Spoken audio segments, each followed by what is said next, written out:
इस वक्त एक बड़ी खबर वो आ रही है। सुप्रीम कोर्ट के पूर्व जज और प्रेस काउंसिल ऑफ इंडिया के चेयरमैन मार्कंडेय काटजू ने यह कहा है कि आरोप लगाया है कि एक जज को बचाने के लिए, अपनी सरकार बचाने के लिए उस जज को प्रमोशन दिया गया, उस जज को तरक्की दी गई और उस जज को बनाए रखा गया। लेकिन कांग्रेस ने इन खबरों का खंडन किया है। कांग्रेस ने कहा है कि जस्टिस काटजू का जो दावा है वो गलत है। सरकार बचाने के लिए कांग्रेस ने ऐसा कुछ नहीं किया है, बल्कि जस्टिस काटजू जो है इस सरकार से अपनी नज़दीकी चाहते हैं, उस सरकार के नज़दीक आना चाहते हैं। इस वजह से इस तरह का आरोप वो लगा रहे हैं। काटजू ने एक चौंकाने वाला रहस्य उद्घाटन किया है। काटजू ने अपने ब्लॉग में लिखा है कि यूपीए राज में सरकार बचाने के लिए एक भ्रष्ट जज को मद्रास हाई कोर्ट में प्रमोशन दिया गया। तो कांग्रेस पर यह सीधा सीधा आरोप है। राजनीतिक पहुंच की वजह से भ्रष्टाचार के एक आरोपी जज को सीधे डिस्ट्रिक्ट जज बनाया गया। बाद में मद्रास हाई कोर्ट का एडिशनल जज उसे बनाया गया।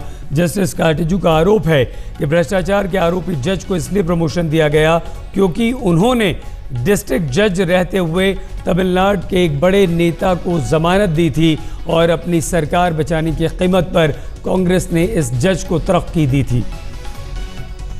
और आइए अब हम आपको बताएं कि जस्टिस काटजू ने वो गंभीर आरोप क्या लगाए हैं। प्रेस काउंसिल ऑफ इंडिया के चेयरमैन हैं जस्टिस काटजू, और जो आरोप लगाया है, कांग्रेस ने अपनी सरकार का बचाव किया। मद्रास हाई कोर्ट के एक एडिशनल जज पर भ्रष्टाचार के आरोप थे, लेकिन इन्हें बरकरार रखा गया। मद्रास हाई कोर्ट के कई जजों ने ये सवाल उठाए थे भ्रष्टाचार के आरोपों वाले, लेकिन इन्हें बरकरार रखा गया था। और न सिर्फ इन्हें बरकरार रखा गया था बल्कि प्रमोशन दिया गया था। कई दूसरे जजेस ने भी यहाँ पर सवाल उठाए थे। आरोपी जज पर तमिलनाडु के एक बड़े नेता का हाथ था, क्योंकि आरोपी जज ने तमिलनाडु के बड़े नेता की जमानत भी करवाई थी और केंद्र सरकार ने मदद की थी। मैंने तत्कालीन सीजीआई लाहौटी से जाँच की मांग की थी और लाहौटी साहब ने जांच की ये मांग जो जस्टिस काटजू की थी वो मानी भी थी। मानने के बाद इंटेलिजेंस ब्यूरो को ये जांच सौंपी गई थी। जांच में सभी आरोप भी सही पाए गए थे, उसके बावजूद भी जज को नहीं हटाया गया। तो लाहौटी से मांग की थी जस्टिस काटजू ने, और जांच भी हुई थी इंटेलिजेंस ब्यूरो की। ये तमाम बातें हुई थी, लेकिन फिर भी ये देखिए यहाँ पर लाहौटी ने केंद्र सरकार को आईबी की रिपोर्ट भेज दी थी जिसमें आरोपी जज पर आरोप सिद्ध हुए थे। तमिलनाडु की पार्टी के समर्थन पर उस वक्त चल रही थी यूपीए की सरकार। तो यूपीए की सरकार तमिलनाडु की एक बड़ी पार्टी के समर्थन पर चल रही थी, यानी कि डीएमके आप साफ तौर पर कह सकते हैं। इसी पार्टी का भ्रष्टाचार के आरोपी जज पर हाथ था, यानी कि डीएमके उस जज को बचा रही थी। इसी पार्टी ने सुप्रीम कोर्ट कॉलेजियम की रिपोर्ट पर आपत्ति जताई थी। जस्टिस काटजू ने उस पार्टी का नाम नहीं लिया, लेकिन आप अंदाज़ा लगा सकते हैं। पार्टी ने पीएम को सरकार गिराने की धमकी दी थी, यानी कि डीएमके ने यह धमकी दी थी उस वक्त कांग्रेस को।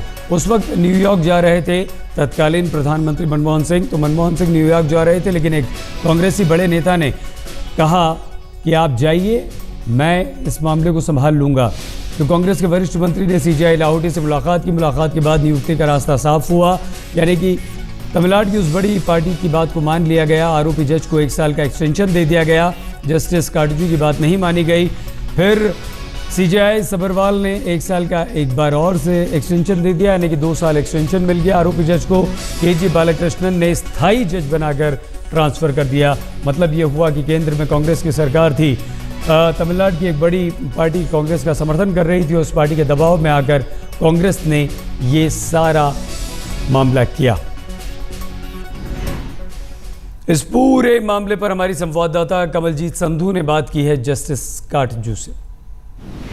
हमारे साथ इस वक्त हैं जस्टिस मार्कंडेय काटजू। उन्होंने बहुत बड़ी बात बोली है और वो बात है करप्शन है जुडिशरी में। आपने खास तौर पे एक इंस्टेंस की बात की है। क्या वो इंस्टेंस है? प्राइम मिनिस्टर तक का नाम आपने उस टाइम लिया है। क्या ये बात है और क्यों करप्शन को रोक नहीं पा रहे हैं जुडिशरी में? देखिए, ये करप्शन को रोक क्यों नहीं पा रहे हैं, ये सारा डिपेंड करता है कौन चीफ जस्टिस ऑफ इंडिया है और कौन chief justice of high court है। अगर बड़े upright chief justice of India हैं, जैसे अभी मौजूदा chief justice of India justice Lodha बड़े अपराइट हैं, वो बिल्कुल सरेंडर नहीं करेंगे पॉलिटिकल प्रेशर के सामने।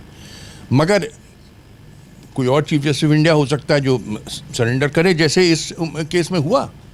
क्योंकि मैं चीफ जस्टिस था मद्रास हाई कोर्ट में, मुझे कई तरफ से आ रही थी इन्फॉर्मेशन कि ये एडिशनल जज ये भ्रष्टाचार कर रहा है। तो मैंने chief justice of India Lahoti से कहा कि साहब ये मुझे खबरें आ रही हैं, आप मेरी बात पे आप यकीन न करिए, आप अपनी इंक्वायरी आईबी से करवा लीजिए। और उन्होंने करवाई और वो रिपोर्ट आई कि हाँ ये भ्रष्ट है। तब जब आईबी रिपोर्ट आ गई थी तो अब उसको कंटिन्यू करने का कोई औचित्य नहीं था। मगर मुझे तो बड़ा ताज्जुब हुआ कि उसके बावजूद लाहौटी साहब ने उस भ्रष्ट जज को 1 साल और का टर्म दे दिया, एडिशनल जज का।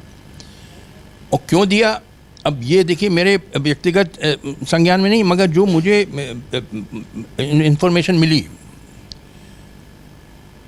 वो ये थी कि वो जो करप्ट जज था, वो जब डिस्ट्रिक्ट जज था तमिलनाडु में, उसने एक बड़े इम्पोर्टेंट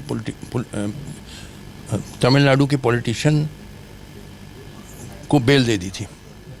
और वो पॉलिटिशियन इनको बिल्कुल सॉलिड समर्थन दे रहा था। और उनकी पॉलिटिकल पार्टी कांग्रेस की एलाई थी सेंट्रल गवर्नमेंट में, यूपीए गवर्नमेंट थी, अलायंस गवर्नमेंट। उसमें कांग्रेस लार्जेस्ट पार्टी तो थी मगर मेजॉरिटी नहीं थी लोकसभा में। वो डिपेंड कर एलाइज पे डिपेंडेंट थी। एक उन एलाइज में ये तमिलनाडु की पार्टी थी। तो ये जब 3 जज कॉलेजियम बैठा, chief justice of India Lahoti, justice Sabharwal और जस्टिस रोमापाल। हाई कोर्ट मैटर्स में 3 जज कॉलेजियम होता है, सुप्रीम कोर्ट मैटर्स में 5 जज कॉलेजियम। तो ये 3 जज कॉलेजियम ने आईबी रिपोर्ट देखी और कहा कि अब इसको कंटिन्यू नहीं करना चाहिए क्योंकि एडवर्स आईबी रिपोर्ट आ गई। और ये रिकमेंडेशन भेजा गवर्नमेंट ऑफ इंडिया को कि इसको कंटिन्यू ना करो। तो वो पॉलिटिकल पार्टी जो कांग्रेस को समर्थन दे रही थी सेंटर में, वो बड़ी नाराज़ हुई।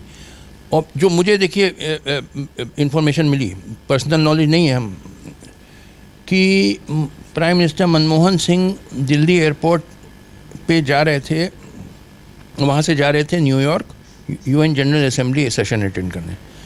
और दिल्ली एयरपोर्ट पे वो तमिलनाडु की जो पार्टी थी जो कांग्रेस को समर्थन दे रही थी, उसके मंत्रियों ने कहा मनमोहन सिंह जी से कि जब तक आप लौटेंगे आपकी गवर्नमेंट गिर जाएगी, क्योंकि हम समर्थन वापस ले लेंगे आपकी गवर्नमेंट से, क्योंकि आपने उस भ्रष्ट जज को कंटिन्यू नहीं किया।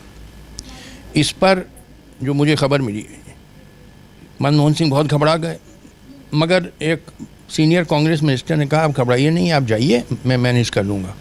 और वो मंत्री जी फिर गए जस्टिस लाहौटी के पास। वो कहा कि बड़ी क्राइसिस हो जाएगी अगर आप कंटिन्यू नहीं करेंगे। तब लाहौटी साहब ने चिट्ठी लिख दी गवर्नमेंट ऑफ इंडिया को कि 1 साल का और टर्म दे दो इसको।